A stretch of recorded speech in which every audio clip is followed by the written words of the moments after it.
A Kultured Kast has been created for entertainment and educational purposes. The advice given are opinions of our host and not of medical advice. The podcast is not a substitute for direct, personalized, professional medical care and diagnosis. Exercises and dietary advice mentioned should be discussed with your physician or personal trainer to find out what is best for you.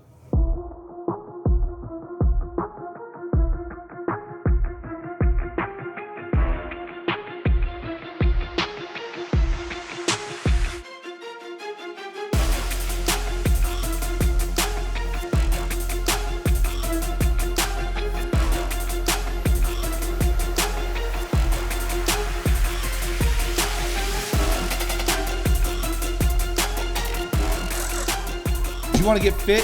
How about Ultra Fit? Come grab your Ultra Fit meals at Athletic Culture.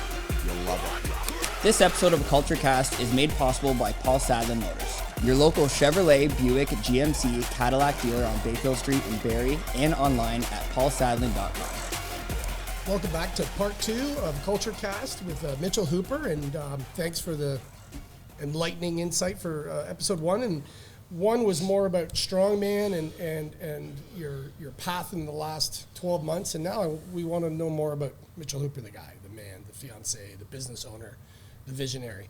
Were you always active, like growing up? Was this something from a young age that you excelled at athletics, or in active physically? Yeah, like just in any sport, because you've performed and competed in a lot of different sports. Yeah. I mean, I started at when I was really young. So when I was 4 is when I started playing hockey. I took swimming lessons from when I was very young as well. But my parents split when I was 4. My mom is not particularly interested in sport. Neither is my sister, and that's who was in the house with me. By myself, I found Sportsnet when I was about 5. And when I was 5, I got up at somewhere around 4:45 in the morning every day. And I just made my way downstairs. I figured out how to turn on the TV. And Channel 34 was Sportsnet. I'd put on Sportsnet. And not long after I found Sportsnet, which highlights started at 5, I found out that on 35, Spike TV, censored Girls Gone Wild was on until from 4:30 until 5. So now you're getting up earlier. My routine is literally from 5. I don't even know if I knew what I was looking at, but from 5 onwards was 4:30 to 5 o'clock. Girls Gone Wild promo into the sports highlights. And then, I would watch everything growing up. Watch everything, play everything, swimming, soccer, hockey, football, basketball, baseball, like, you name it, I played it. And the reason I quit things was I was really arbitrary. It was like my baseball coaches fist fought each other in the last game, so I didn't want to play baseball anymore. Football I hated. Golf I gave up for football. But yeah, it was just, I was never tied to anything, and I never really fell in love with anything other than the gym and with training from when I was about 16. Okay, so with sports, a lot of people say, are you an individual sport person? Are you a team sport person? And based on what we talked about in episode 1, you being sort of an introvert, were you drawn towards the individual, like Strongman, obviously not then, but golf? No, I think team sport would probably be my most comfortable social element, like when there's something going on in the background. So I wouldn't say I'm either, really. I think it took me a long time to understand in team sport that it's about the team, and I would focus a lot on doing my job as well as I could for the betterment of the team, but not necessarily thinking like, how could I make you better? That really didn't cross my mind until I was past playing team sport altogether. So probably better at individual sport for that reason. But yeah, it's just movement and competition as much as it was anything else. It's just, that was my leisure. Right. So we've had Stephanie, that vegan babe, on before. Yeah. I know you spent a day with her, Strongman, in the life of a vegan, and went vegan for the day, or I shouldn't say went vegan for the day, right? We've learned that's a philosophy. Went plant-based diet for the day. Tell us about that experience. I was vegan for the day. Well, but she taught us that it's plant-based diet. Vegan is a philosophy of life. I was vegan for it. Which is like, I did it, I'm owning That's it. what my That's right. YouTube Yes, channel video says. That's very good. That's a good I've point. also been vegan for the past hour and a half. Well, good for you. He has an No eater animal last hour products and a half. consumed. Okay, good Yeah. for you. So Very how'd you very enjoy proud that of day? that. Tell us about that day. Yeah, it was different for sure. It's definitely a hassle. Like definitely not something sustainable for someone my size. And I mean, ideologically, I did my best to understand. I was as open as I could, and I just don't understand. I just fully don't understand He's honest. vegan. Yeah. He's honest. I tell her the same thing. Yeah. Because if it's an animal thing, well, okay, you kill a cow if you eat beef.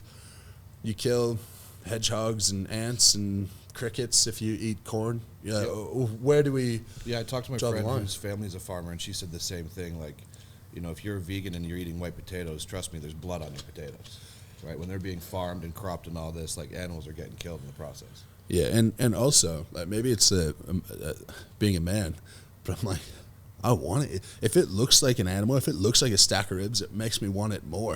Like 100%. So you're barbaric by nature. Maybe in a way. I mean, I don't consider myself You watch an Girls Gone overly. Wild. That's Of course he's true. barbaric. No, I'm not ancestral and I'm not primal, and I actually don't even think I'm all that masculine, really. But there's just something about that I don't understand. So it's almost like you smell a fart. Just to bring it back to Yeah, farts. please do. Let's circle back But to you that. smell a fart and you're like, I don't like that. And like it's general consensus how people wouldn't like that. Someone coming to me and saying, I'm a vegan, the smell of meat grosses me out, it would be as equal to you being like, I love fart smell. I'm like, I'm sure there's a person in the world who does, but it's There as is. unappealing to me. No free ads. It's not mine. And trust me, if it was mine, I wouldn't be here right now. But yeah, I mean, there's some good food. Like, of course, there's some good food, but I don't know. All within reason, like balance. I would never do it. But I mean, if you happen, I think I happen to eat some vegan stuff By accident. The best was actually chickpeas, chocolate chips, and maple syrup. Oh. You blend that up, and it's like perfect chocolate chip cookie dough. Really? Yeah, it's pretty good. It tastes pretty good. amazing too, I bet. Yeah, I don't know. I suppose I just don't really care that much. Yeah. Like it's just so far down my priority list of things that I care about. Like what goes in my mouth, I sort of get it figured out, and once it's figured out, it's not too much of a thought. Yeah. I'm going to leave that one alone. Yeah. It's a good call. It's a good call. You know what's going through his mind right now? The thought number one. Yeah. After Rogue, you came back with, and I don't know if you always had the appreciation of, but you came back with an appreciation of the CrossFit athletes there. Yeah. And just how exceptional they were. Tell us about that and then what you've done since then with the competitors from Canada who came third in both men's and women's. Yeah, yeah. Well, it's really just high performance of anything, Yeah. and I find that really interesting. CrossFit, it depends on the actual workout that they're doing, how watchable it is, which would be my criticism, because sometimes they're like back and forth and back and forth and back and forth, and it's sort of hard to work out who's where. But in terms of the individuals, I think I relate to them a lot more than I do to strongmen, because they are so much have to be fit in every facet of the word. And I relate to that more than just like plodding ahead with one thing. And great people and really good social followings. Like that sport is so popular. And so, yeah, I've connected with a good handful of them. Really, I know all of the best CrossFitters in Canada. And one of the best CrossFitters in the world exploded his ear on the same day that I exploded No way. mine. Yeah, yeah. And what was he doing? Because you were doing overhead press? Yeah, Overhead lock he press? was overhead as well. He was split jerk. Yeah, Get outta I think it's purely just coincidental. Yeah. But yeah, I mean, it's just another great community of people where, particularly when even in strongman, there's a great culture and there's a competitiveness to it. But if we were just sitting here talking, it doesn't feel that way. If you even remove that one step further and we do a completely different sport and we both accept I'm stronger than you, you're fitter than me, whatever, then you can just appreciate what the person's doing. So I find that really nice as well. And yeah, so now I'm sponsored by a CrossFit company for my clothes and my shoes. And hopefully they make their foray into strongman. If not, maybe I make my foray into CrossFit. Right. Who knows? So Yeah. was that relationship bonded at the Rogue Invitational? Yeah. It was, eh? Yeah. Okay. Yeah. I'm quite. I know what I'm doing when I do stuff like that. So after we finished our events, the individual CrossFit was finishing up, and I had been talking to Tier before because I knew that they were there. Met up with one of the executives, weaseled my way into their booth to watch that show, to watch the event, had a good chat to them, and that was sort of that was married there, and then signed with them not long after. But yeah, it's a good world to be a part of. Like I went down to Waterpalooza in Miami and see what it could be, and like how cool that stuff could be. Pretty incredible. And when you went and did the workout with them, how was that experience? Oh yeah, well, tough. I mean, but it's tough in a way that I'm used to that. I ran marathons as long as I've been doing strongman. Like right now, it's sort of just getting to the point where I've done strongman longer. So I understand being tired. I understand being aerobically pushed. Taxed. Yeah, I mean, it's all the body weight stuff's obviously really hard when your body weight's high, but it's not a different world to me as it would be to other people. In fact, on the podcast that I was on this morning, we were talking, and I don't know if I want to claim this, but it's possible. It's possible. I think you're about to. No, I'm saying it's possible that I'm the most well-rounded athlete in the world. If you take all of the things that I've done in terms of one of the strongest men in the world, scratch golfer, marathon runner, all the different sports, like I can't think of anything. If you were to do a competition of like 15 different sports and you had a way to sort of score people in each, I can't think of a person in the world that I go like, I think I got him. What about bodybuilding show, though? Because you were wearing Bermuda shorts. That's not bodybuilding. My legs are better than anything. Yeah. Now. But no. Bodybuilding is not a sport. Why not? Which is the difference? Please explain. Thanks for the bait, you bastard. Well, no, you know what? I had a client bring this up yesterday. Yeah, right after you and I spoke? Yeah. I think a sport needs a concrete way to be scored, and I think an art is judged. So I don't see how judging a painting, say a painting of a body, how is that different from judging the physical presence of the body? Okay. What's the difference? Did someone play devil's advocate? What's the difference? So you're saying you've got two paintings and we're going to judge which physique is better? No, you've got one painting and you've got one body, one bodybuilder on stage. How is it different? You judging the same sort of elements of them. I think with judging bodybuilding, you're judging the skill of the actual painting, not the body of the work. You know what I mean? Sure, Like but how is it different? Because you're judging things like how it looks, if you can say tell A from B, techniques and whatnot, and bodybuilding is much the same. You're judging how is this shape to this, and how is this size to this, and how is this definition, and say how's the definition of the mountain I painted, or the definition of your lats, or I don't see it as that different. So because it's judged, it's an art. So figure skating. Judged without score. So figure skating is closer. I would say figure skating still to me is an art. But there's the element of, in figure skating, you've got concrete numbers, two different things. Gymnastics would be much the same. Where like a triple turn is worth so many multipliers of points. And in gymnastics, a certain number of flips is worth a certain number of points. And then, but there's still the objectivity of the execution. And did you smile? And did you flare your arms properly? You're like, to me, it doesn't feel like a sport. See, that part I agree with. I don't smile. Yeah, well, you know what? And there's both sides of the argument, Yeah. right? Like you can toss dance competitions into this. Yeah, Like, is dance competition a sport? They're phenomenal athletes. Their 100%. athleticism is off the charts. 100%. But they're not river dancing down to the finish line. Yeah. Like one person's on the stage and then the next group comes out. So Yeah. what I define it very similar to you is we've got to be mano a mano for it to be a sport. And I think that's where the line is closer or blurred when it comes to bodybuilding. Because Jeff and I were on the stage together, we're both doing a double back bicep pose. Well, now we're mano a mano, right? It is in the judge's eyes, but the judge is watching They're both of giving us. you On figure points for it. skating, Jeff's long gone, Corey comes on the ice. I've forgotten about Jeff. So I don't feel they're competing. No, you're missing it because you wouldn't argue that shot put is a sport, right?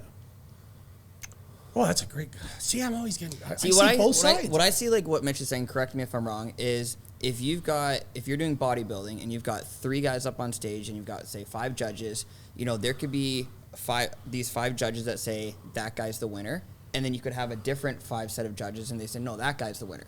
Whereas, like, say, hockey or something, you scored more goals than this team. Mm-hmm. That's definitive. Well, There's an element of personal opinion involved. Yeah, but shot put in high jump and long jump. I jumped 7.2 meters. You No, jumped I know, seven, win. but based on your definition, you said if one person goes and they're Right. done and they're Yeah. off, and the next person comes, that's field events. Can I But field interject events are with obviously a sport. fact here, just to You're start? not up here. Okay, so we're comparing figure skating. Figure skating was thrown in, right? Yeah. By definition, is not a sport. It is a performance art. What is bodybuilding by definition? It has to be the same.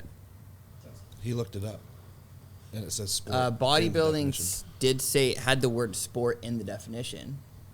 No, but it's not actually. It wasn't categorized as such. No. I see both sides of the arguments. Yeah. I really Do you know what the overarching thing is? I hope someone's upset by this conversation. Who gives a shit? Who gives a shit? I think the person that trained all their life to get to the Olympics in figure skating gives a shit. Why? Yeah. Well, But say, because- okay, call my sport a circus.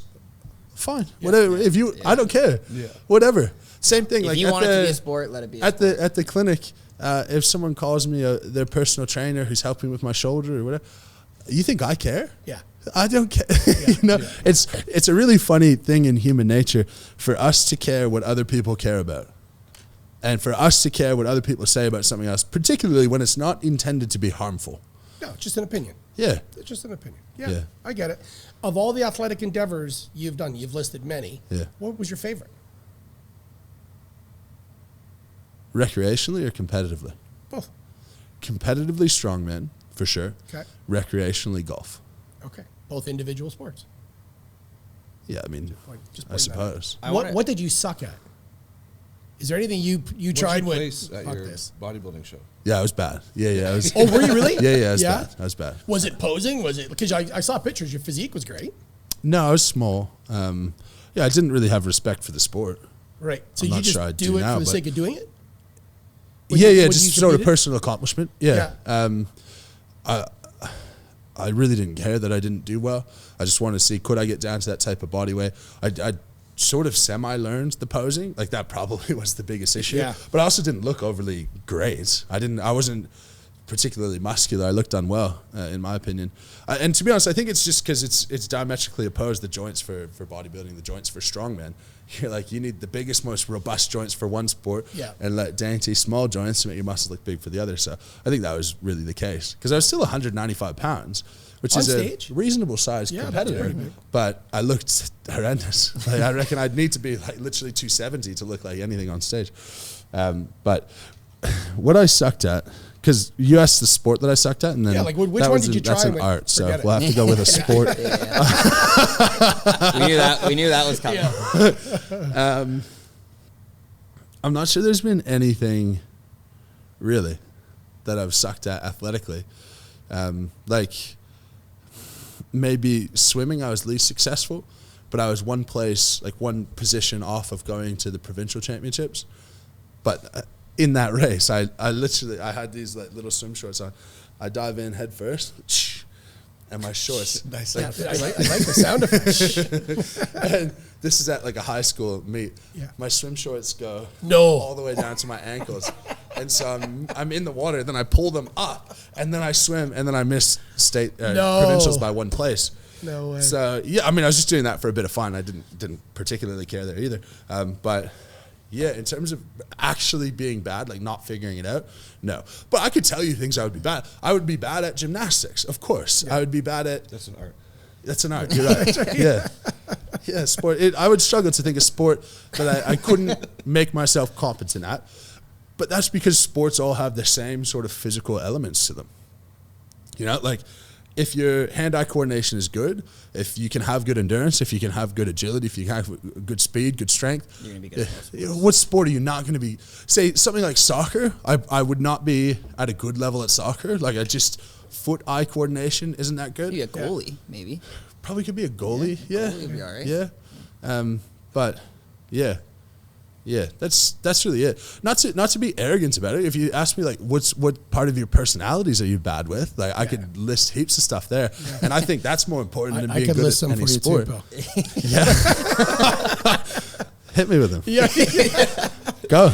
I want to know. No, tell me. No, because I know what the first thought in your head is right now, and I'm just out of arm reach, so I'm going to stay here. What what like, I love your philosophy that you're using your strongman career as a jumping point to something else, and I'm probably getting my words wrong. Yeah. Do you have your post-career plan in your head? Do you have it mapped out? I don't see a post-career plan being different from a current plan. Okay, so tell me. I mean, the goal is expand the reach, expand the impact, expand the platforms as much as possible. Use that to be able to change as many people's lives by 1 degree as possible, make the sport a bit healthier in the process, spread the message around regular movements and the benefit of good health for that. Yeah, I want to be able to be on a podcast and talk about how strongman, the fundamental movement patterns of strongman are the same as the fundamental movement patterns of life. Take 20% off the intensity of strongman, and that's probably how you should be training to live long and live healthy and live independent for a long time. Then I want your mom to listen to it and go like, oh, okay, that's interesting. He's got a master's degree from #1 ranked school in the world in the subject, and that's what he has to say about it. Maybe that's not a bad idea. You go like, practically, it means like, okay, you don't want to go to a gym, that's fine. Go for a walk for your cardio, carry some stuff around the house, and general advice is just like keep doing everything you need to do, and then just do it more. Like if you're reaching the can of beans to the top shelf, like just reach it up there 5 times before you actually put them there, and that's at least it's something, right? Yeah, and for so sure. I want to be able to have an impact. So say someone like Arnold, he's done so many things with his life, and he's changed the world for the better. I don't necessarily admire Arnold, but he's certainly someone who is a role model professionally for something that he's been able to do. And if I could have some type of smaller scale impact or larger scale impact to be able to have similar sort of trajectory as him, then that would be great. And I'm talking more about the fitness expo more than anything. The biggest fitness expo in the world, and every guy our age lifting weights because of Arnold.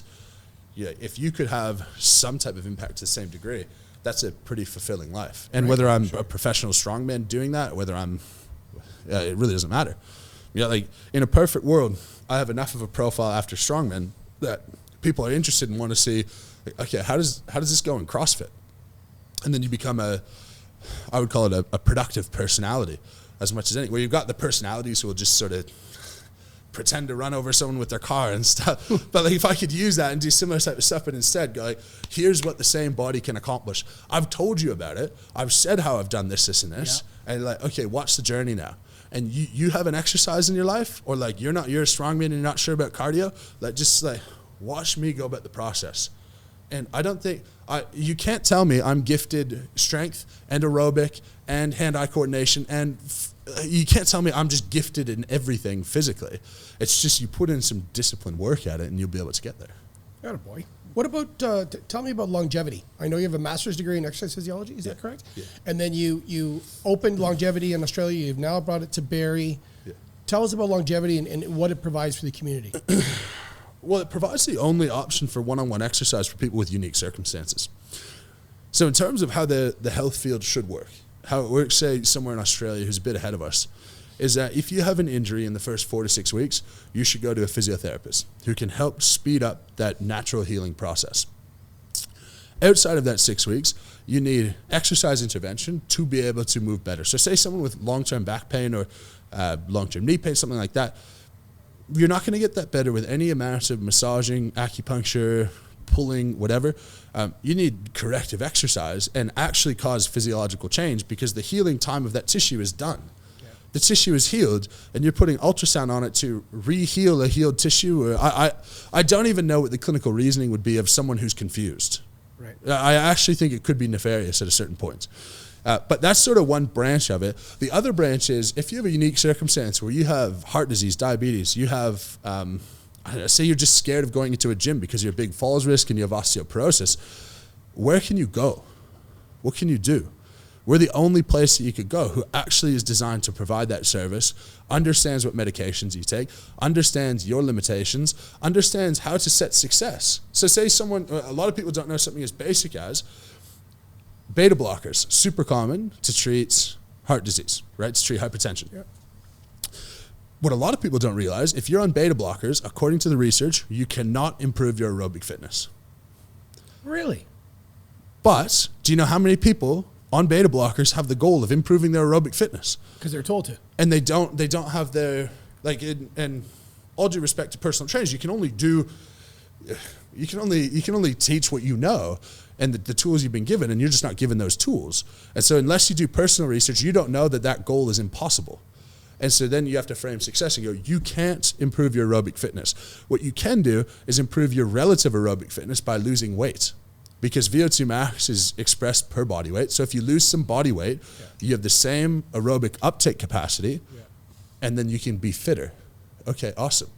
Also, by the way, you can reverse type 2 diabetes through exercise. And by the way, it doesn't matter if it's aerobic or resistance training. You just need to do something. And then the number of people listening to this podcast who go to the gym regularly, who don't even understand the basic principle of progressive overload.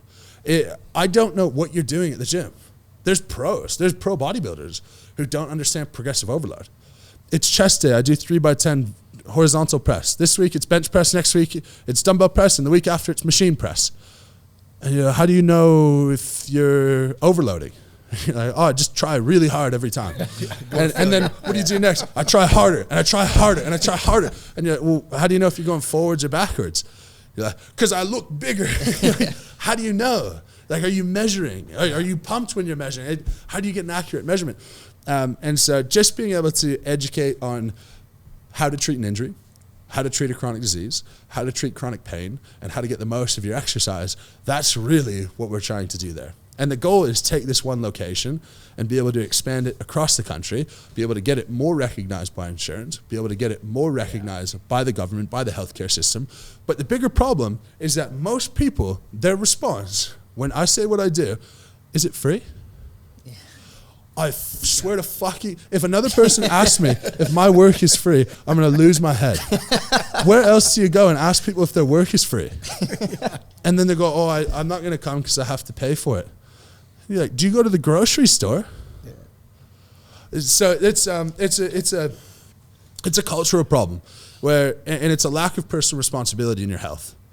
You have back pain for 10 years and you're not willing to spend $1,000 to come in for 10 weeks to get it fixed. You'd rather just exist with back pain because it's not free. Could you be more of a tight ass, please? Yeah. I mean, it's really, it's the most frustrating part of the process. And dude, don't you think it's because in Ontario we're deemed spoiled because our mentality of medical health and medical health care is it's free. Well, A, it's not free. Yeah. But B, our mentality is, well, I shouldn't have to pay for that. And that's what I think people are thinking when. Yeah, they're hoping that OHIP covers it. That's right. Yeah. They hope OHIP covers in a way, everything. I genuinely think it's more of a sense of people lack personal responsibility. And you know, lacking personal responsibility is the fastest way to destroy your mental health.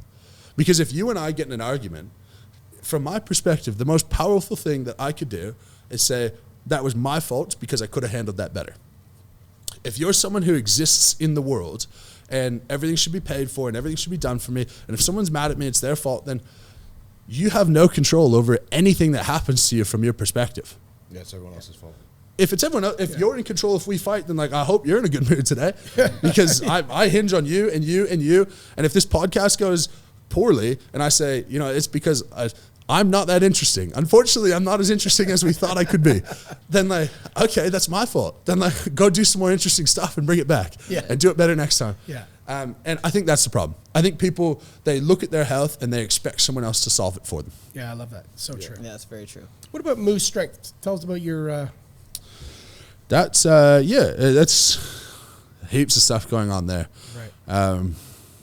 That's as much about managing growth as anything. And one of the, just for people who don't know what that is, this is my online coaching business. I do one-on-one coaching and education and group coaching and social media and a whole bunch of stuff. Apparel. But that side of things, I thought I was going to shut that down when I moved back to Canada, but it's just grown so much, and I've found that the positive mental health outcomes from people making physical progress and being part of a community is so valuable. And in a sport where a lot of people don't have a community, like myself included, being able to have a group of people internationally who you are... Could that be more distracting? It means to have a group of people internationally who you're a part of, and you feel like you're working towards something larger together. That's I think that's really valuable. So that's why that's continued to grow. And it's done really, really well. And for me, building communities on that side of things is sort of my number one passion at the moment. Second, and something that I'm going to launch soon, is teaching other people how to run their own coaching business online. Because right now, online coaching businesses, for the most part, are limited to one-on-one. And they'll do a one-on-one, and then most people undervalue themselves severely. Like, I mean, if you're programming someone 5 workouts a week, and a personal trainer would cost $100 a session, so okay, it's $500 if you're there in person. Is it that unreasonable to say it's $100 for me to program everything that you're doing? I don't think so. But people will charge $20 a week for online coaching. Now, how many clients do you need to make a living? So being able to go on that side and then be able to show you, here's how you could actually prosper from this and improve your life in that way. So that's going to be launching in a couple of weeks. But yeah, I really want to decrease the stigma going on with the gym. That's the whole lift heavy, be kind thing. Like, I want someone to look at me at the gym and go, like, that's the reason I want to be here, because if I need something, that guy definitely knows what I need. If I don't know how to use a machine, that guy and that guy definitely know, definitely know how to use that. They could help me. And then it becomes a much less daunting environment for a new person. And so then it circles back to then the public health side of things. And yeah, look, I just see so many people knocking it out of the park online who know nothing and have accomplished nothing. Okay. Yeah. I'm in on that. Let's try and change this a bit. Let's provide some real value. Let's get some actual results. Keep people training healthy, injury-free for a long time, because I think the thing that would have me disenchanted with regular exercise the fastest is if I wasn't improving and I didn't know why. And if you can eliminate those two things, I think that sets someone up for long-term success in the gym. And if you start exercising early, it's better off. To sum it up, females need to prevent osteoporosis when they're 15 to 20. That's the best time to do it. Most women worry about it when they're 65. Right. And so the earlier we can get people exercising and exercising well, then the better off we are. Awesome. Where did you come up with the lift heavy, be kind? Okay, there's a conspiracy theory here. It's not a conspiracy theory. There's a sticker at the gym that says that, right? But backwards. And so I don't know if it was a subconscious thing. I don't know. But the thing is, so Ashley, she always, when she likes someone, she says they're really kind. That's always the verbiage she uses. And so that's why I tend to think of that. And that's why I associate that with like how I'd like to present myself. And then lift heavy is obvious. Marry the two, maybe subconsciously that guy. But yeah, I mean, hey, I'm more than happy. If I stole it, I just say I stole it. And you and I were talking about, well, you can't trademark that because it is what it is. Like, you know what? I would never try to trademark it because what's the worst thing that happens? People start selling a shirt and a whole bunch of people are wearing shirts that say lift heavy, be kind. And they have stickers up everywhere. Isn't that the idea? Awesome. Yeah. Awesome.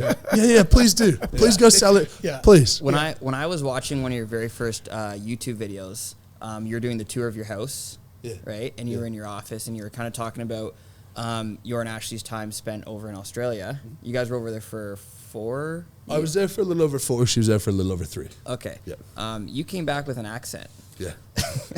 So there's a lot of people in the gym that's like, oh, I didn't know he was Australian. I was like, nope, he's from Barrie. He went to Eastview High School, right? So how did... It's that 4th year. Yeah. Because Ashley didn't come back with No. I actually looked it up. A lot of people think you're Australian. Yeah. You get that a lot? No, they just think something's going on.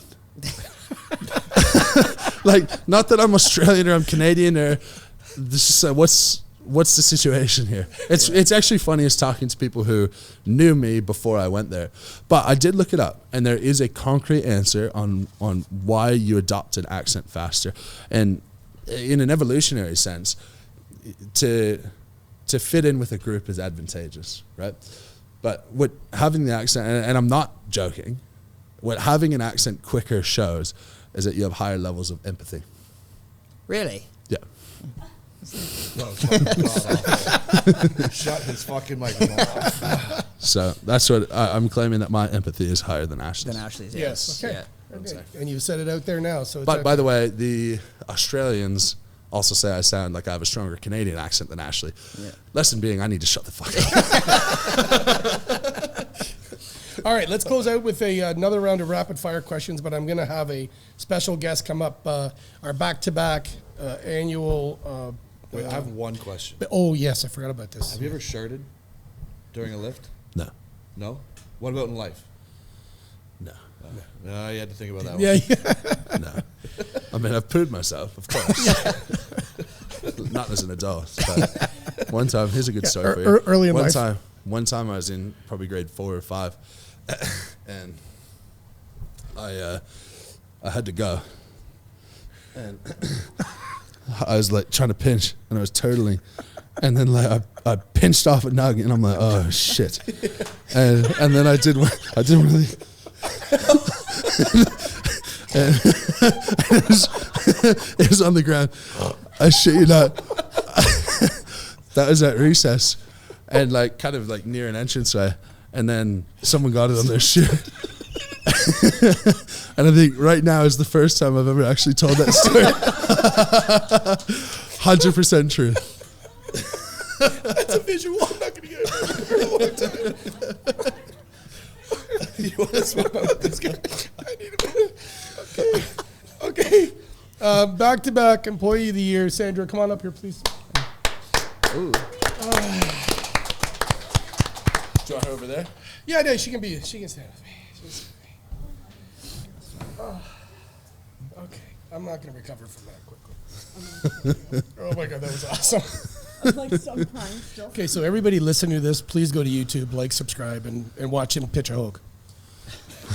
Okay, if we were going to get married, conventional destination wedding, or by Vegas or by Elvis in a Vegas chapel?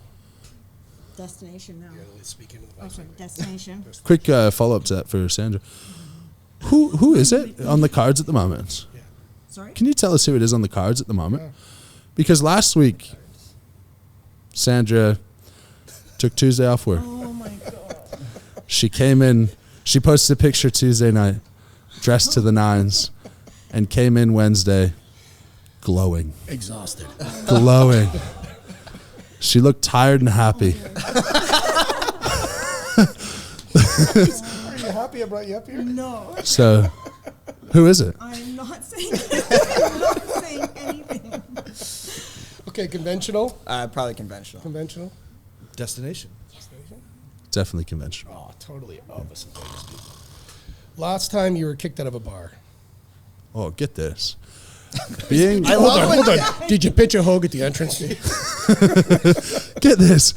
So, like, just being big, they're particularly concerned about you. And so they'll ask a couple of extra questions. And even if I'm a 10 out of 10 plus, I've never fought anyone.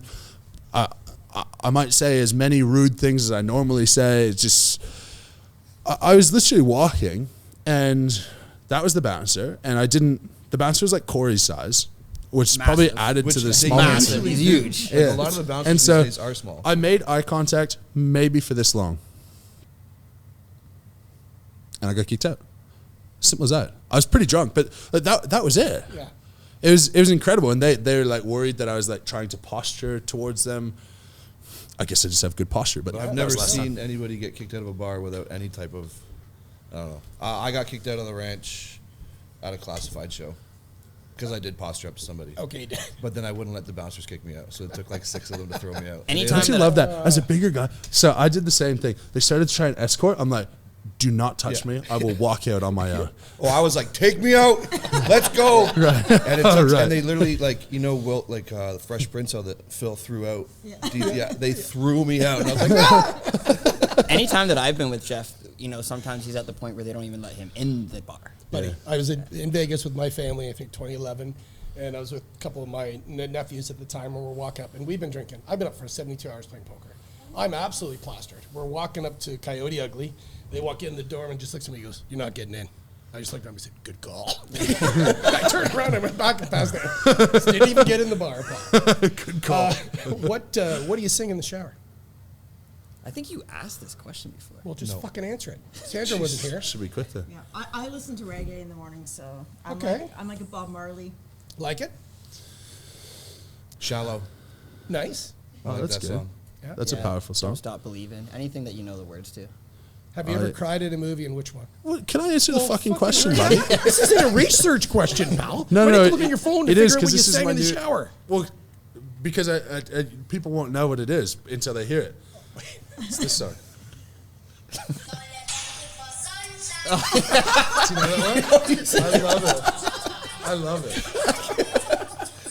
I'm so into it. Oh, maybe I'll By the way, that's what I'm listening to, the stuff like that more often than not. Oh, I It's love really it. gentle. All right, cried at a movie. Which one,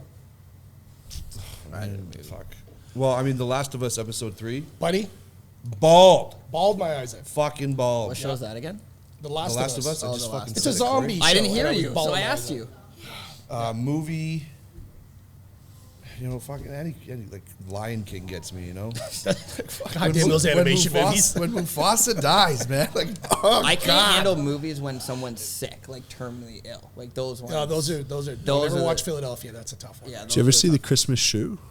No. Yeah, I know. Yeah, I I've seen didn't that. listen to Yeah. the song. Oh, it's tough. Yeah, Is I've it? seen that. It's like a kid buys his mom shoes for Christmas when she's dying, and it's her pair of shoes to die in.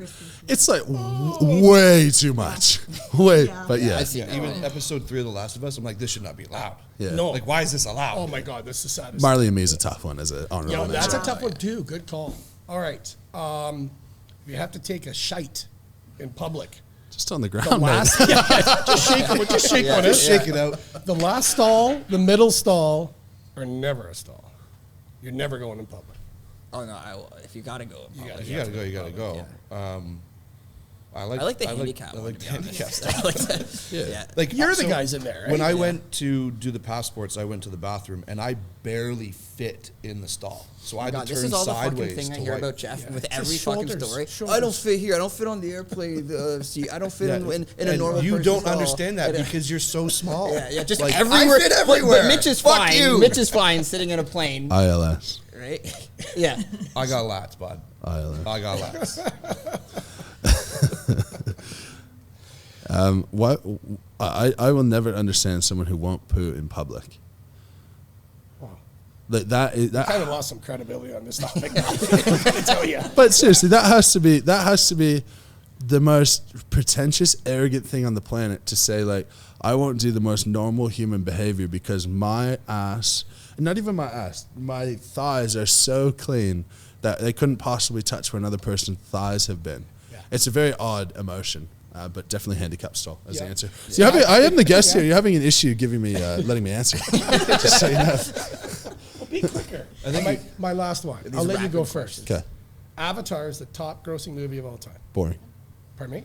It's boring. Boring. Name the next four. Oh, wow. Titanic. Oh, you Not bastard. Titanic is number 3. Avengers? Avatar 2 is number 4. Avengers? Avengers, which one? The last one. Yeah, yeah. Endgame is number 2. Yeah. Yeah. One And left. Black Panther. No, it's none of the Avenger movies. Go yes. I'm trying to Did you think. read my notes? No. Well, I did see it. You but- look pretty guilty right now. Top grossing movies. Can you give us a year? No, I don't know the year. Can you give us a decade? Hey, it's a sci-fi. In the tens? Star Wars. Star Wars there you go. 7. Star Trek. No Star Wars. Yes, Star Wars. Star Wars 7. 7. I didn't know there was a Star Wars 7, so. Yeah. I haven't seen any of them. Is it another superhero movie? No, it was Star Wars 7 is the 5th one. Oh, I thought you were saying that was Yeah, number no. 7. And then basically 4 of the next 5 are all Avenger movies. Oh my god. What a weird world we live in. Well, thank you very much for back-to-back episodes. You were a dynamic, very, very entertaining guest. Had to make up for the host, mate. That's it for Cultured Kast. This episode of Kultured Kast is made possible by Paul Sadlin Motors, your local Chevrolet, Buick, GMC, Cadillac dealer on Bayfield Street in Barrie and online at paulsadlin.com. Breaking news! If you like that and you want more of it, go to our YouTube channel, like and subscribe, and we're on Spotify, Apple Podcasts, and all the other stuff.